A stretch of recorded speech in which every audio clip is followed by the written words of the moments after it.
Hey everyone, this is Simran and welcome to IGNOU e Pathshala. कैसे हैं आप सब? उम्मीद करती हूँ बहुत अच्छे होंगे और अपने घर में सेफ होंगे और अपनी प्रिपरेशन भी आप रेगुलर बेसिस पे कर रहे होंगे। तो कल हमने स्टार्ट किया था अपना IBO 3 और हमने स्टार्ट किया है यूनिट 4 से, राइट। सो आई होप आप लोग ने जो वीडियो है उसको देख लिया होगा और आज हम उसके आगे कंटिन्यू करेंगे, ठीक है। तो अगर अभी तक आपने मेरे चैनल को सब्सक्राइब नहीं किया है तो सब्सक्राइब जरूर कर लीजिएगा और बेल आइकन को भी जरूर प्रेस कर दिएगा ताकि मैं जब भी वीडियोस को अपलोड करूं उसका नोटिफिकेशन आपके पास जरूर जाए।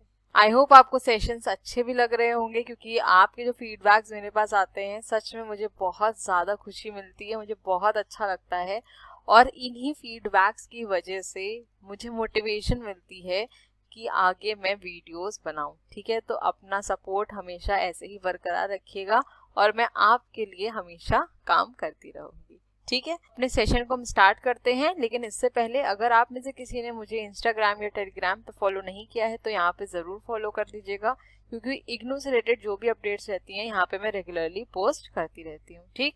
और जो भी सेशंस होते हैं हमारे उसकी PDF आपको कहाँ मिलती है? टेलीग्राम चैनल पे ही मिलती है। तो इग्नू स्क्वाड को सब्सक्राइब करना मत भूलिएगा। चलिए अपने सेशन को हम स्टार्ट करते हैं। कल हमने लास्ट में क्या डिस्कस किया था? Export promotion measures in India, right. तो यहाँ पे हम ऑलरेडी EPZ के बारे में डिस्कस कर चुके थे। उसके बाद हमने डिस्कस किए थे आपके 100% एक्सपोर्ट ओरिएंटेड यूनिट्स। तो इसी के आगे आज हम कंटिन्यू करेंगे और आज पढ़ेंगे सबसे पहले export promotion industrial park scheme के बारे में, ठीक है। So a centrally sponsored export promotion industrial park scheme has been introduced with a view to involving the state governments in creation of infrastructural facilities for export oriented production। देखिए ये बहुत ही सीधी सी scheme है, बहुत ही सिंपल सी scheme है। अगर मैं सिर्फ industrial park की बात करूँ तो इंडस्ट्रियल पार्क क्या होता है हमारा? जहाँ पे हमारी इंडस्ट्रीज स्टैब्लिश्ड होती है, ठीक है। एक ऐसा एरिया रहता है जहाँ पे डिफरेंट टाइप्स ऑफ इंडस्ट्रीज को स्टैब्लिश किया होता है, ठीक। अब अगर मैं एक्सपोर्ट प्रमोशन इंडस्ट्रियल पार्क की बात करूँ तो एक्सपोर्ट को बढ़ावा देने के लिए जो इंडस्ट्रीज को स्टैब्लिश किया गया वही क्या है? हमारी एक्सपोर्ट प्रमोशनल इंडस्ट्रीज हैं, ठीक। और इसके तहत एक स्कीम भी लाई गई। उस स्कीम किस लिए लाई गई? ताकि एक्सपोर्ट्स को बढ़ाया जा सके, हम अपने इंफ्रास्ट्रक्चरल फैसिलिटीज को क्रिएट कर सके और उसके थ्रू हम अपने एक्सपोर्ट्स को इंक्रीज कर सकें, ठीक है। बहुत ही सिंपल सा था, राइट। नेक्स्ट स्कीम है हमारी software technology parks and electronic hardware technology parks scheme. I hope ये स्कीम तो आपको नाम से ही क्लियर हो गई होगी। अगर मैं सॉफ्टवेयर टेक्नोलॉजी पार्क की बात करूं तो पर्टिकुलर इस पार्क में क्या होगा? सॉफ्टवेयर से रिलेटेड एक्सपोर्ट्स को बढ़ाने की बात कही गई है, right.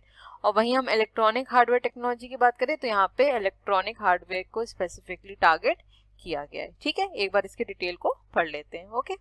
Software technology parks are 100% export oriented projects catering to the needs of software development 100% export, ठीक है। तो यहाँ पे किसकी बात करी गई है? सॉफ्टवेयर को किस तरह से डेवलप करना है इसके लिए सॉफ्टवेयर टेक्नोलॉजी पार्क्स को स्टैब्लिश किया गया था, ठीक। No export licence is required for import of equipments into technology park. All the imports into the technology park are duty free.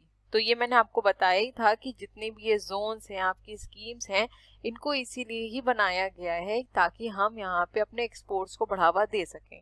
और एक्सपोर्ट्स को किस तरह से बढ़ाया जा सकेगा? जब हम उन पे जो ड्यूटीज लगती हैं या तो उनको रिड्यूस कर दें या पूरी तरह से खत्म कर दें, है ना।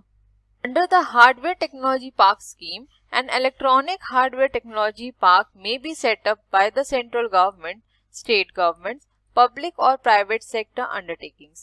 An ESTP unit may import free of duty all types of goods, including all capital goods required by it for its production operations. यहाँ पे क्या बोल रहा है कि जो हमारे सॉफ्टवेयर टेक्नोलॉजी पार्क्स हैं वो कैसे हैं? 100% एक्सपोर्ट ओरिएंटेड यूनिट्स या 100% एक्सपोर्ट ओरिएंटेड प्रोजेक्ट्स हैं जो कि बेसिकली किसको टारगेट कर रहे हैं? हमारे सॉफ्टवेयर डेवलपमेंट की बात कर रहे हैं, ठीक। यहाँ पे हमको कोई भी लाइसेंसिंग की जरूरत नहीं है और जो भी हम प्रोडक्ट्स इंपोर्ट करते हैं, जो भी हमें रॉ मटेरियल की जरूरत है अपना प्रोडक्शन करने के लिए, उन पे कोई भी ड्यूटी नहीं लगाई जाती है, ठीक है। अब नेक्स्ट अगर मैं बात करूं इलेक्ट्रॉनिक हार्डवेयर टेक्नोलॉजी पार्क्स की, दैट इज योर EHTPs, तो इनको कौन सेटअप करता है? सेंट्रल गवर्नमेंट भी कर सकती है, स्टेट गवर्नमेंट भी कर सकती है, पब्लिक या प्राइवेट सेक्टर की अंडरटेकिंग में भी इनको सेटअप किया जा सकता है। ठीक है, ये भी एक तरह से सिमिलर पैटर्न पे ही काम करते हैं कि यहाँ पे भी अगर हमें कोई प्रोडक्ट को मैन्युफैक्चर करना है, कोई प्रोडक्शन करना है, उसके लिए हमें अगर कोई रॉ मटेरियल की जरूरत है या कैपिटल गुड्स की जरूरत है, तो उसको हम इजीली इंपोर्ट कर सकते हैं विदाउट एनी ड्यूटी। ठीक है, यहाँ पे भी कोई ड्यूटी इम्पोज नहीं की जाती है। ठीक है, आई होप क्लियर हुआ होगा ये। चलते हैं नेक्स्ट स्लाइड पे।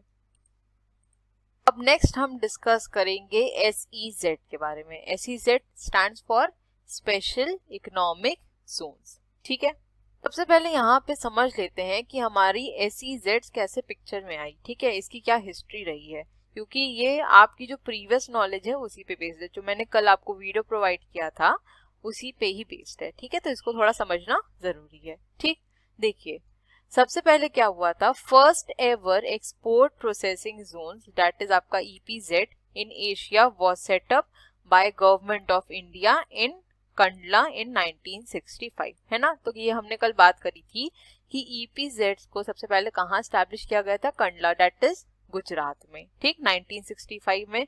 तो यहाँ से एक तरह से कह सकते हैं इसकी शुरुआत हो गई थी। ठीक, नेक्स्ट क्या बोल रहा है, based on the success of Kandla EPZ in the beginning of the 80s, 7 more EPZs were set up in Bombay, Noida, Surat, Madras, Falta, Visakhapatnam and Cochin.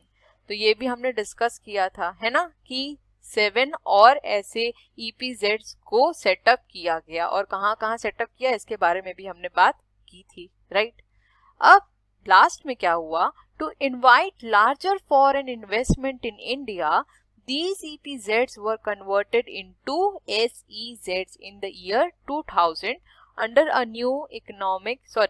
new policy announced by the government of India. अगर हम SEZ की history को समझने की कोशिश करें तो सबसे पहले पिक्चर में क्या आया था, हमारा EPZ आया था, that is your export processing zone, जो कि सबसे पहले कहाँ सेटअप किया गया था? कंडला, गुजरात में। ठीक, उसके बाद गवर्नमेंट को थोड़ी सक्सेस मिली, गवर्नमेंट को लगा कि हाँ इसमें ये इनिशिएटिव अच्छा है और अगर हम इसको आगे बढ़ाएंगे तो हमको काफी ज्यादा फायदा होगा। तो इन्होंने क्या किया, 7 EPZs को और ज्यादा स्टैब्लिश किया डिफरेंट पार्ट्स ऑफ कंट्री में। ठीक है, इसके बारे में भी हमने डिस्कस किया था, राइट। अब जब गवर्नमेंट को यहाँ पे सक्सेस मिल गई और यहाँ पे जो इन्वेस्टमेंट हो रहा था बहुत ही छोटे लेवल पे हो रहा था, ठीक है, तो गवर्नमेंट ने ये डिसाइड किया कि जितनी भी हमारी EPZs हैं हम उनको SEZs में कन्वर्ट कर देंगे। और उसकी वजह क्या थी, ताकि हम लार्जर फॉरेन इन्वेस्टमेंट को इंडिया में मंगा सके, मतलब हमारे इंडिया में जो इन्वेस्टमेंट है वो बढ़ सके, लार्जर स्केल पे हो सके। ठीक है, तो SEZ को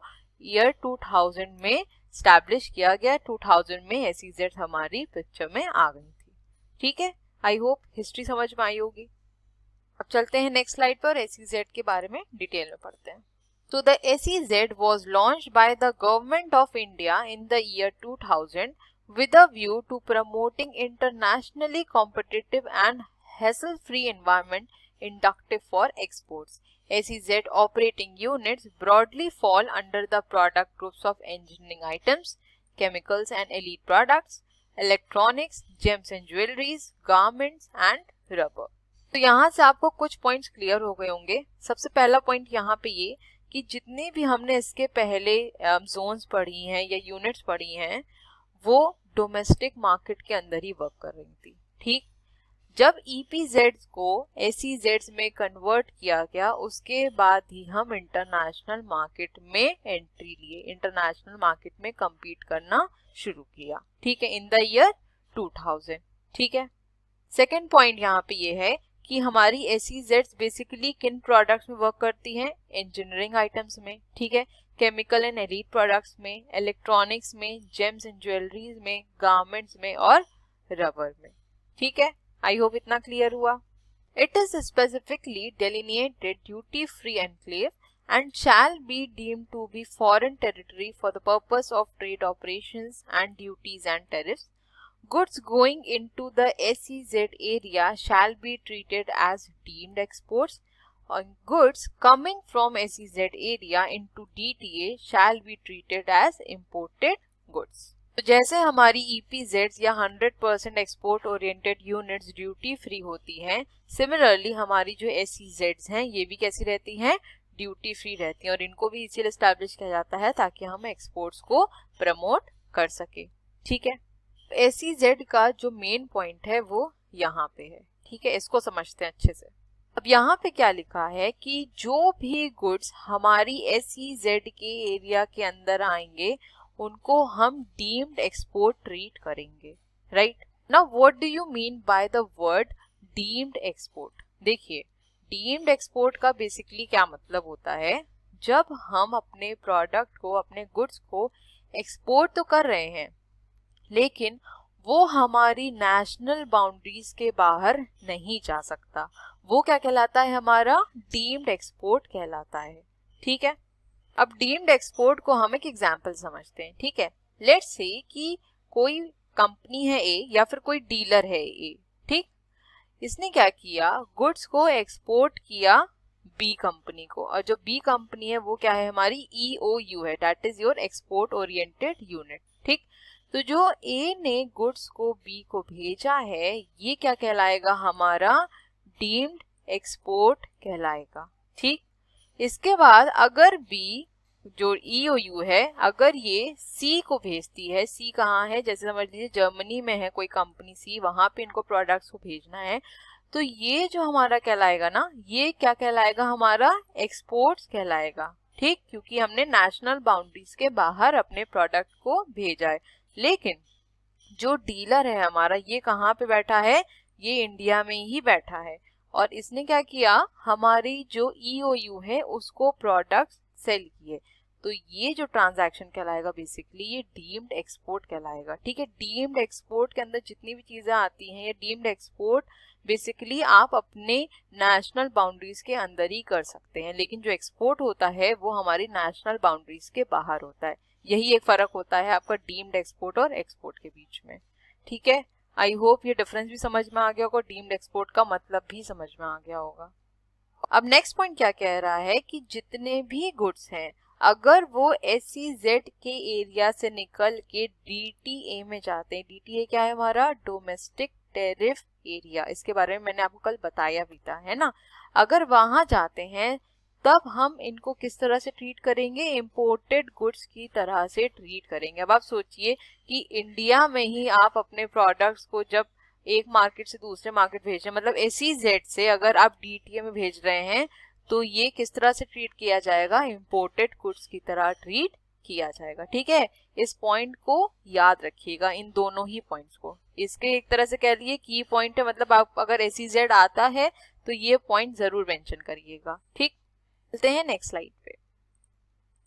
अब नेक्स्ट है हमारा export houses, trading houses, star trading houses and super star trading houses. अब इसको बहुत ही सिंपल तरीके से समझाने की कोशिश करती हूँ। देखिए, जब हम लोग अपने जूनियर क्लासेस में थे और जब हमारी टीचर टेस्ट लेती थी और अगर हमारे बहुत अच्छे नंबर आ जाते थे तो टीचर हमको स्टार देती थी ना, वो स्टार का क्या मतलब होता था कि हमने अच्छा परफॉर्म किया है ना। सिमिलरली यहाँ पर भी जो एक्सपोर्टर्स होते हैं अगर उनकी परफॉर्मेंस बहुत अच्छी रहती है तो उसके हिसाब से उन्हें ये रेटिंग या कह सकते हैं ये हाउसेस को प्रोवाइड किया जाता है। ठीक, the registered exporters having record of export performance over a number of years are granted status of export trading houses, star trading houses, super star trading houses subject to fulfillment of minimum annual average export performance in terms of FOB value or net foreign exchange earnings on physical exports prescribed in the EXIM policy। तो जितने भी हमारे registered exporters होते हैं उनकी export performance को analyse किया जाता है और अगर उनकी परफॉर्मेंस आउटस्टैंडिंग रहती है उसके हिसाब से उन्हें स्टेटस दिया जाता है। अगर बहुत अच्छी परफॉर्मेंस है तो सुपर स्टार ट्रेडिंग हाउस दिया जाएगा, थोड़ी कम अच्छी है तो स्टार ट्रेडिंग हाउस दिया जाएगा। ठीक है, तो डिफरेंट क्राइटेरिया होते हैं उनके जिनके बेसिस पे वो ये स्टेटस प्रोवाइड करते हैं। ठीक है, The objective of this scheme is to provide a degree of national recognition to established exporters and the larger export houses to develop and strengthen the marketing infrastructure and expertise required for promoting global business and spur them to greater efforts in the export sector. तो इस particular scheme का जो major objective था वो क्या था कि हमारे जो एक्सपोर्टर्स हैं उनको रिकग्निशन मिल पाए, ठीक है, ताकि वो एक्सपोर्ट्स को और ज़्यादा बढ़ा सके और कंट्री ग्रोथ की तरफ जाए।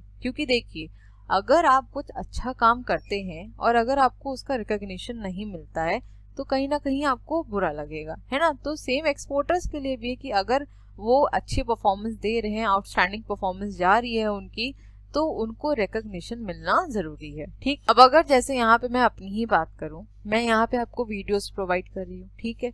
अगर मुझे भी यहाँ पे रिकग्निशन नहीं मिलेगी तो क्या मेरा इंटरेस्ट बढ़ेगा वीडियोस को बनाने में? अब ये रिकग्निशन मुझे कैसे मिलती है? आप लोग के फीडबैक्स के थ्रू, है ना। अगर आप लोग के फीडबैक्स ही नहीं आएंगे, आप लोग कमेंट ही नहीं करेंगे, वीडियो को लाइक नहीं करेंगे, तो मुझे भी ये कैसे पता चलेगा कि हाँ, जो मैं काम कर रही हूँ, जो मैं वीडियोस प्रोवाइड कर रही हूँ, वो सच में आपको काफ़ी ज़्यादा हेल्प कर रहे हैं। क्योंकि जब मैंने इसको स्टार्ट किया तो मैंने यही सोच के स्टार्ट किया कि मैं आप लोगों की हेल्प करूँगी, लेकिन उस चीज़ को रिकग्निशन देना वो किसका काम है? वो आपका काम है ना। तो यहाँ पे बातों बातों में मैंने अपनी बात भी कह दी कि मेरी वीडियो को लाइक ज़रूर कर दीजिएगा और कमेंट भी किया करिए कि वीडियोस कैसी लग रही, चाहे पॉजिटिव हो चाहे नेगेटिव हो, ठीक है। वो कोई दिक्कत नहीं कि मुझे हमेशा पॉजिटिव ही सुनना है, पॉजिटिव सुनना सबको अच्छा लगता है, लेकिन हाँ, अगर कुछ कमी है तो बिल्कुल उसको दूर करने की पूरी कोशिश करूंगी, ठीक है। तो आई होप आपको यहाँ तक क्लियर हो गया होगा। चलते हैं नेक्स्ट स्लाइड पे। Now these status holder houses are granted following facilities. तो जिनके बारे में अभी हम बात कर रहे थे, जो आपके एक्सपोर्ट हाउसेज हैं, उनको क्या क्या फैसिलिटीज मिलती हैं इसको देख लेते हैं। सबसे पहले हमारी ड्यूटी एंटाइटलमेंट पासबुक स्कीम। इस स्कीम को बेसिकली इसलिए बनाया गया था कि जो हमारा इंपोर्ट प्रोसीजर है उसको स्ट्रीमलाइन किया जा सके, और यहाँ पे भी वही सेम चीज होती है कि जो भी ड्यूटीज हमारे जो प्रोडक्ट्स हैं उन पे लगती है उनको एग्जेम्प्ट किया जा सके, ठीक है। तो यहाँ पे भी ड्यूटी फ्री रहता है, साथ के साथ जो इंपोर्ट प्रोसीजर है उसको स्ट्रीमलाइन करने की कोशिश की गई थी। और ये किसको मिलता है? जितने भी हमारे रजिस्टर्ड एक्सपोर्टर्स होते हैं उन्हीं को ये प्रोवाइड की जाती है स्कीम, ठीक है। नेक्स्ट पॉइंट क्या कह रहा है?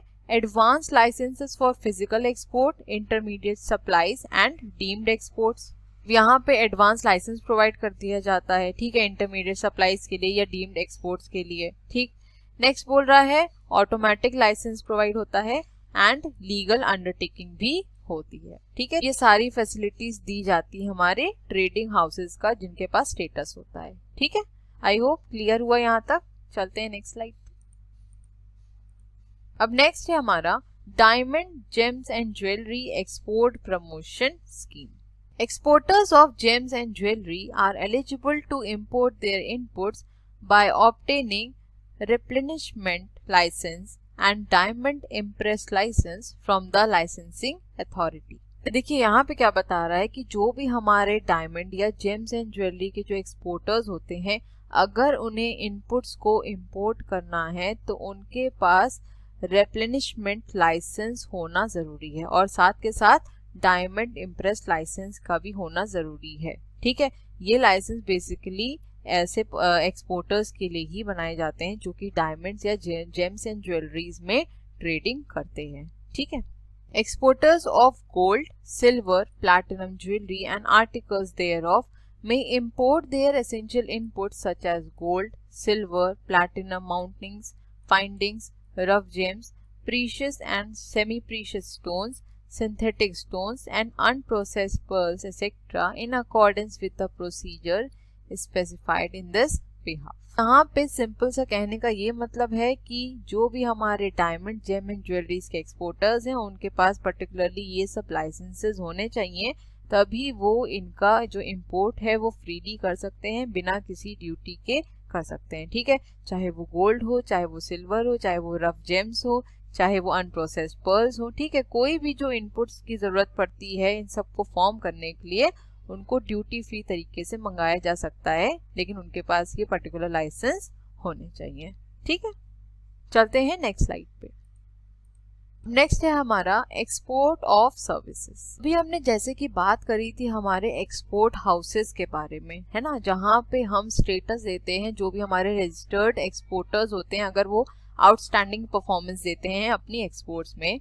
सिमिलरली एक्सपोर्ट ऑफ सर्विसेज में भी ऐसा ही होता है, ठीक है। ऐसा नहीं है कि सिर्फ हम गुड्स हैं उन्हीं को ही ट्रेड कर सकते हैं, सर्विसेज भी की जा सकती हैं, जैसे आपकी शिपिंग हो गई, बैंकिंग हो गई, राइट, इंश्योरेंस की जो फैसिलिटी होती है, सब क्या होती है, हमारी सर्विसेज होती हैं। तो सर्विसेज को भी इजीली ट्रेड कर सकते हैं, ठीक है। तो यहाँ पे भी सेम पैटर्न ही फॉलो होता है जैसा कि आपका एक्सपोर्ट हाउसेज में होता है। जो भी हमारे एक्सपोर्टर्स हैं उनकी अगर आउटस्टैंडिंग परफॉर्मेंस रहती है सर्विसेज में, उसके अकॉर्डिंग उनको रिकॉग्निशन दिया जाता है, ठीक है। जल्दी से इसको रीड आउट कर लेते हैं। In order to increase the export of services, several facilities have been provided to the service exporters. Service providers are eligible for recognition as Service Export House, International Service Export House, International Star Service Export House, and International Superstar Service Export House on achieving the prescribed export performance. They will be allowed to avail the benefits as per EXIM policy. ठीक है, ये एकदम ही same था हमारे export houses के बारे में जो हमने डिस्कस किया था। बस फर्क क्या था कि एक्सपोर्ट हाउसेस में हम किसकी बात कर रहे थे, फिजिकल गुड्स की बात कर रहे थे, और यहाँ पे हम किसकी बात कर रहे हैं, सर्विसेज की बात कर रहे हैं। और दोनों को ही कौन मॉनिटर करेगा, कौन रेगुलेट करता है, एग्जिम पॉलिसी के अकॉर्डिंग ही सारे बेनिफिट्स इनके डिसाइड किए जाते हैं और उसी अकॉर्डिंग इनको स्टेटस या रिकॉग्निशन दिया जाता है, ठीक है। नेक्स्ट है हमारा फैसिलिटीज फॉर डीम्ड एक्सपोर्टर्स। तो अभी हमने डिस्कस भी किया था डीम्ड एक्सपोर्ट्स के बारे में, राइट। तो अब देख लेते हैं कि जो भी डीम्ड एक्सपोर्टर्स होते हैं उनके लिए क्या फैसिलिटीज हैं। So deemed exports covers those transactions in which the goods supplied do not leave the country and the payment for the goods is received by the supplier in India. तो मैंने आपको यही बताया था कि जो भी एक्सपोर्ट होता है वो आपकी नेशनल बाउंड्रीज के अंदर ही होता है, आप इन सब चीजों को बाहर नहीं भेज सकते हैं, right. So deemed exports shall be eligible for the following benefits in respect of the manufacture and supply of goods qualifying as deemed exports. देख लेते हैं, सबसे पहला पॉइंट क्या कह रहा है, advance licence for intermediate supply और डीम्ड एक्सपोर्ट्स। नेक्स्ट बोल रहा है deemed exports drawback, and last point क्या कह रहा है, refund of terminal excise duty. तो जितने भी हमारे डीम्ड एक्सपोर्टर्स होते हैं उनको सबसे पहले फैसिलिटी क्या मिलती है कि उनको एडवांस लाइसेंस मिल जाता है उनके डीम्ड एक्सपोर्ट के लिए, ठीक। नेक्स्ट क्या बोल रहा है, डीम्ड एक्सपोर्ट ड्रॉबैक। ड्रॉबैक का क्या मतलब हुआ, देखिए यहाँ पे जो भी हमने एक्सपोर्ट किया उसके ऊपर जो ड्यूटी लगी उसको ड्रॉबैक कर दिया जाता है, मतलब वापस कर दिया जाता है। एक तरह से वो क्या हो जाता है, फ्री हो जाता है। पहले ड्यूटी चार्ज करी जाती है, उसके बाद उसे ड्रॉबैक कर लेते हैं, ठीक। लास्ट क्या कह रहा है, refund of terminal excise duty. जो टर्मिनल पे जो एक्साइज ड्यूटी लगती है उसका भी रिफंड हो जाता है। तो एक तरह से ड्यूटी फ्री ही रहता है ये भी, ठीक है। आई होप क्लियर हुआ। चलते हैं नेक्स्ट स्लाइड पे। नेक्स्ट है हमारा export promotion capital goods scheme, जो कि आपको क्या कहलाती है, EPCG। तो इस स्कीम को समझने से पहले ये देख लेते हैं कि कैपिटल गुड्स में बेसिकली इसमें क्या क्या आता है, ठीक है। So capital goods include computer systems and software which are a part of CG. CG क्या है, that is capital goods, ठीक है। Next क्या है, spares, molds, dies, jigs, fixtures, tools and refractories, ठीक है। यहाँ पे क्या बोल रहा है, catalyst for initial charge plus one subsequent charge। तो यहाँ पे मेरा बेसिकली आपको पॉइंट समझाने का ये था कि कैपिटल गुड्स में यहाँ पे क्या आता है, जो भी हमारे कंप्यूटर सिस्टम्स और सॉफ्टवेयर्स हैं, साथ के साथ जो भी स्पेयर्स हैं, मोल्ड्स हैं, डाइस, जिग्स, फिक्चर्स, टूल्स, ये सब हमारे कैपिटल गुड्स के अंदर आते हैं, ठीक है। अब देख लेते हैं कि जो हमारी ये EPCG स्कीम है इसमें जो इम्पोर्ट्स हैं वो किस तरह से अलाउ होते हैं। सबसे पहले तो फॉर प्री प्रोडक्शन, प्रोडक्शन से पहले के लिए भी अलाउ हो सकता है, प्रोडक्शन के टाइम पे भी या फॉर प्रोडक्शन भी, और पोस्ट प्रोडक्शन भी। पोस्ट प्रोडक्शन का क्या मतलब हुआ, बेसिकली प्रोडक्शन होने के बाद, ठीक है। तो तीनों ही सिनेरियो में इस पर्टिकुलर स्कीम का फायदा लिया जा सकता है, ठीक है। अब डिटेल पढ़ लेते हैं जरा इसका। So new capital goods include computer software systems may be imported under the export promotion capital goods scheme. Under this provision, capital goods including jigs, fixtures, dies, molds and spares up to 20% of the CIF value of the capital goods may be imported at 5% custom duty. This import is subject to an export obligation equivalent to 5 times CIF value of capital goods on FOB basis or 4 times the CIF value of capital goods on NFE basis to be fulfilled over a period of 8 years. Import of capital goods shall be subject to actual user condition till the export obligation is completed.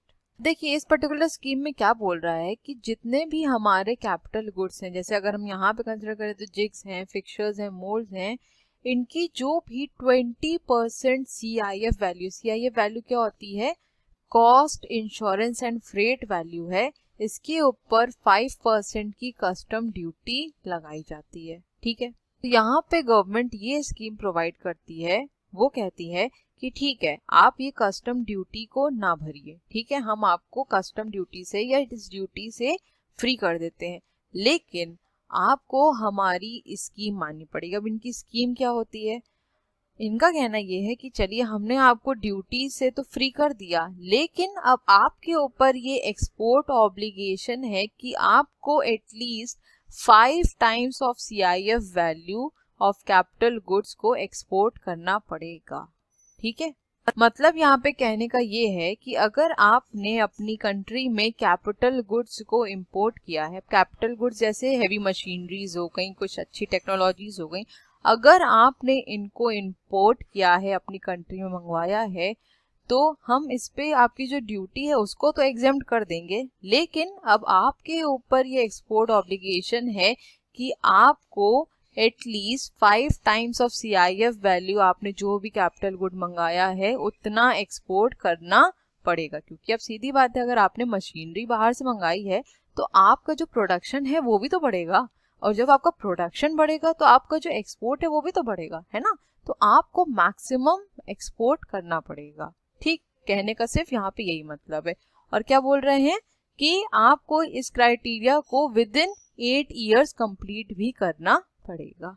ठीक है, I hope आपको ये समझ में आया होगा, और इसको हम डिटेल में जब IBO 4 पढ़ेंगे ना, तब वहां पे इसको हमें डिटेल में पढ़ना ही है। ठीक है, तो आप एक बार जस्ट ब्रीफ ले लीजिए कि बेसिकली ये स्कीम क्या कहती है।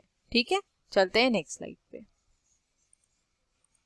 अब नेक्स्ट है हमारा ड्यूटी एग्जेम्पशन और रेमिशन स्कीम। जैसा कि आपको नाम से समझ में आ रहा होगा, ड्यूटी एग्जेम्पशन मतलब कि ड्यूटी को यहाँ पे एग्जेम्प्ट कर दिया जाता है। ठीक है, एक बार पढ़ लेते हैं फिर भी। Duty exemption scheme enables imports of inputs required for export production, and advance license is issued for duty-free imports of inputs subject to actual user condition. Such licenses are exempted from payment of basic custom duty, surcharges, additional custom duties, anti-dumping duty, and safeguard duty if any. Advance license can be issued for physical exports, intermediate supply, and deemed exports. मेरे ख्याल से यहाँ पे कुछ बहुत ज़्यादा समझाने को था नहीं, आपके पास बस एक एडवांस लाइसेंस होना चाहिए जो भी रिक्वायर्ड होता है, और उसके अकॉर्डिंग आपको ये ड्यूटी एग्जेम्पशन इजीली मिल सकता है। ठीक है, ना कोई सरचार्ज लगेगा, ना कोई एंटी डंपिंग ड्यूटी लगेगी, कोई भी यहाँ पे ड्यूटी नहीं चार्ज की जाएगी आप जो भी प्रोडक्ट्स को इम्पोर्ट करेंगे। ठीक, duty रेमिशन scheme consist of duty free replenishment certificate and duty entitlement passbook scheme. The scheme allows drawback of import charges on inputs used in export product. Duty रेमिशन scheme के अंदर हमारी ये दोनों ही ड्यूटीज आ जाती हैं जो कि हमने डिस्कस करी थी, और ये मैंने आपको बताया भी था कि पहले क्या होता है, जो प्रोडक्ट्स इंपोर्ट करे जाते हैं उन पे ड्यूटी चार्ज कर दी जाती है और उसके बाद उससे ड्रॉबैक कर लिया जाता है। ठीक है, यहाँ पे लिखा है ना, the scheme allows drawback of import charges on inputs used in export product. क्योंकि हमने जो भी प्रोडक्ट को इंपोर्ट किया है वो किस लिए किया है, एक्सपोर्ट को बढ़ाने के लिए किया है, और एक्सपोर्ट का अगर हम बढ़ाएंगे तो हम एक्सपोर्ट के प्रोडक्शन में तो वो प्रोडक्ट को यूज करेंगे ना, तो इसीलिए जो भी ड्यूटीज चार्ज की जाती हैं उन पे उनको ड्रॉबैक कर लेते हैं। ठीक है, क्लियर हुआ, चलते हैं नेक्स्ट स्लाइड पे। अब नेक्स्ट डिस्कस करते हैं एक्सपोर्ट फाइनेंस के बारे में। Export finance and credit are made available to the exporters for export production and selling to overseas customers on credit.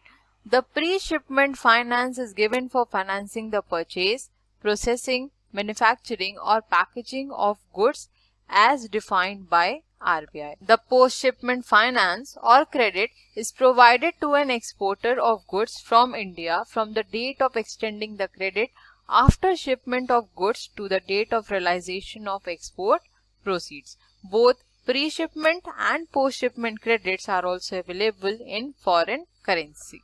देखिए कई बार क्या होता है, जो हमारे एक्सपोर्टर्स होते हैं उनके पास एप्रोप्रिएट फाइनेंस नहीं होता है, पैसे नहीं होते हैं जिसके थ्रू वो इजीली प्रोडक्ट्स को एक्सपोर्ट कर सके। ठीक है, तो इनकी हेल्प के लिए एक्सपोर्ट फाइनेंसिंग एजेंसीज को एस्टैब्लिश किया गया है, सेटअप किया गया है, ताकि ये उनको फाइनेंस प्रोवाइड करें और उसके थ्रू वो इजीली एक्सपोर्ट कर सकें। ठीक है, तो अगर मैं बात करूं यहाँ पे फाइनेंस की, तो यहाँ पे फाइनेंस दो तरीके से हो सकता है। ठीक है, एक होता है हमारा प्री शिपमेंट फाइनेंस और एक होता है हमारा पोस्ट शिपमेंट फाइनेंस। ठीक, प्री शिपमेंट फाइनेंस क्या मतलब हुआ, जब अभी हमने अपने प्रोडक्ट्स को शिप नहीं किया है, एक्सपोर्ट नहीं किया है, लेकिन उससे पहले हमें फाइनेंस की जरूरत पड़ गई, पैसे की जरूरत पड़ गई। जैसे कि कब पड़ सकती है, हमें कोई प्रोडक्ट्स को परचेज करना है। ठीक है, प्रोडक्ट की प्रोसेसिंग में फाइनेंस की जरूरत है, प्रोडक्ट्स को मैन्युफैक्चर करने के लिए या हमें प्रोडक्ट्स को पैकेजिंग करनी है, उसके लिए हमें फाइनेंस की जरूरत पड़ गई। तो ऐसे टाइम पे जो हमारी एक्सपोर्ट फाइनेंसिंग एजेंसीज होती हैं वो फाइनेंस प्रोवाइड करती हैं।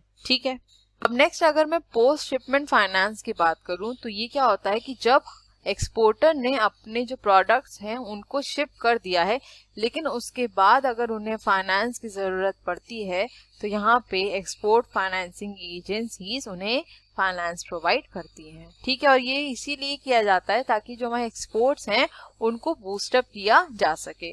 और ये चाहे हम प्री शिपमेंट फाइनेंस की बात करें या पोस्ट शिपमेंट फाइनेंस की बात करें, ये फॉरेन करेंसी में भी अवेलेबल होता है। ठीक है, under the deferred payment, the credit is extended to the exporter beyond the prescribed period for the realization of export proceeds. Export-Import Bank of India is the principal financial institution involved in both financing and promoting India's foreign trade. The Exim Bank major operations include providing deferred payment credit for exports, guarantees and financing of overseas joint ventures and turnkey contracts executed by Indian companies. हमारी export import bank of India, जिसको हम एक्जिम कहते हैं, basically इनका क्या function होता है कि ये हमारे जो एक्सपोर्टर्स हैं उनको फाइनेंस प्रोवाइड करती हैं, साथ के साथ जो ट्रेड है उसको भी प्रमोट करती है।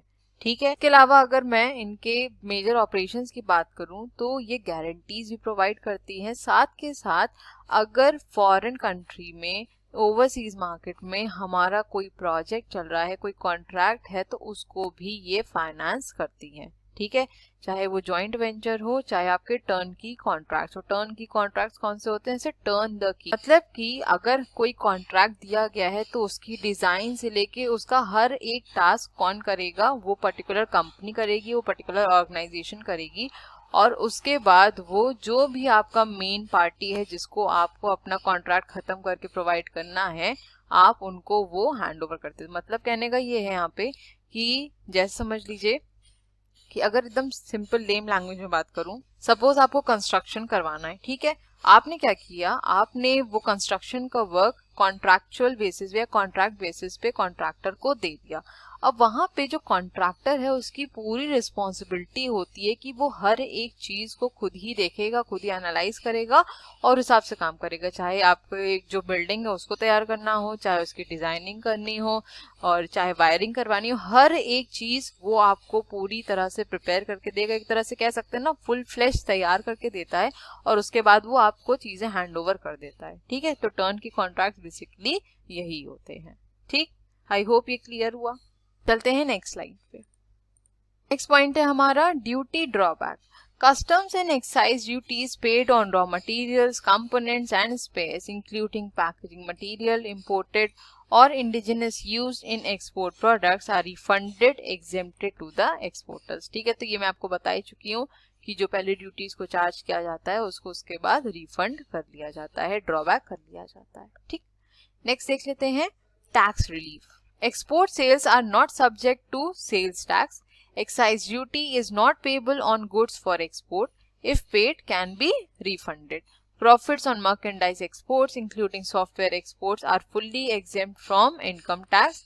Foreign exchange earnings from other heads as specified in the policy also get income tax relief. तो सिंपल सा कहने का मतलब यहाँ पे ये है कि कोई भी टैक्स यहाँ पे नहीं लगता है, टैक्स रिलीफ पूरी तरीके से प्रोवाइड किया जाता है, चाहे वो एक्साइज ड्यूटी है, चाहे सेल्स टैक्स है, चाहे इनकम टैक्स है, कोई भी टैक्स नहीं लगता है, ठीक। और अगर लगता भी है तो उसको रिफंड कर दिया जाता है, ठीक है। लास्ट पॉइंट क्या कह रहा है, brand promotion and quality awareness. With the objective of promoting exports of branded products, a committee shall be constituted for identification of such products. When such brands are recognized by the committee, the exporters of such brands would be allowed to avail the benefits as per EXIM policy. यहाँ पे basically क्या बात कर रहा है, brand को promote करने की और क्वालिटी अवेयरनेस की। अगर जो एक्सपोर्टर है वो ये क्लेम करता है, वो ये बताता है कि जो वो प्रोडक्ट को एक्सपोर्ट कर रहा है वो ब्रांडेड प्रोडक्ट है, तो जो कमिटी होती है पहले इसकी जांच करती है, देखती है, इंस्पेक्शन करती है कि जो एक्सपोर्टर है वो सही कह रहा है या नहीं कह रहा है, ठीक है। अगर जो भी इंस्पेक्शन किया, आइडेंटिफाई कर लिया कि हाँ जो एक्सपोर्टर कह रहा है वो सही कह रहा है, जो प्रोडक्ट है वो ब्रांडेड है, तो उस टाइम पे वो कमिटी क्या करती है, जो भी बेनिफिट्स एक्जिम पॉलिसी के अंदर बनते हैं वो एक्सपोर्टर को प्रोवाइड किए जाते हैं, ठीक है। तो आई होप आज हमने जितना भी डिस्कस किया है आप सबको ये क्लियर भी हो गया होगा। अगर कुछ क्लियर नहीं हुआ है तो वीडियो को दोबारा जरूर देख लीजिएगा, क्लियर हो जाएगा, ठीक है। सारे ही पॉइंट्स काफी इंपॉर्टेंट है, पेपर में ये क्वेश्चन बहुत बार आते हैं, ठीक है। तो इनको अच्छे से जरूर पढ़ लीजिएगा, और मुझे नहीं लगता मैं इससे ज्यादा अच्छे तरीके से आपको समझा भी पाऊंगी, क्योंकि आपकी बुक में तो जिस लैंग्वेज में लिखा है आप लोग खुद भी जानते हैं, मुझे यहाँ पे कुछ डिस्क्राइब करने की जरूरत नहीं है, ठीक है। तो एक बार पढ़ लीजिएगा, और अगर नहीं समझ में आता है तो दोबारा एक बार वीडियो को देख लीजिएगा और मुझे पक्का बताए कि आपको क्लियर हो जाएगा, ठीक है। तो आज का हमारा सेशन यहीं तक था, मिलेंगे अपने नेक्स्ट वीडियो में और इसके पार्ट 3 को आगे डिस्कस करेंगे, ठीक है। So thank you so much for watching. Please channel को लाइक शेयर सब्सक्राइब करना मत भूलिएगा, बेल आइकन को भी जरूर प्रेस कर दिएगा ताकि मैं जब भी वीडियोस का अपलोड करूं उसका नोटिफिकेशन आपके पास जरूर जाए। अपने फीडबैक भी जरूर दीजिएगा कि आपको वीडियोस कैसी लग रही हैं, और अगर कुछ इम्प्रूवमेंट की जरूरत है तो बिल्कुल बताइएगा। मिलेंगे अपने नेक्स्ट वीडियो में, till then stay safe, stay healthy, bye bye, take care.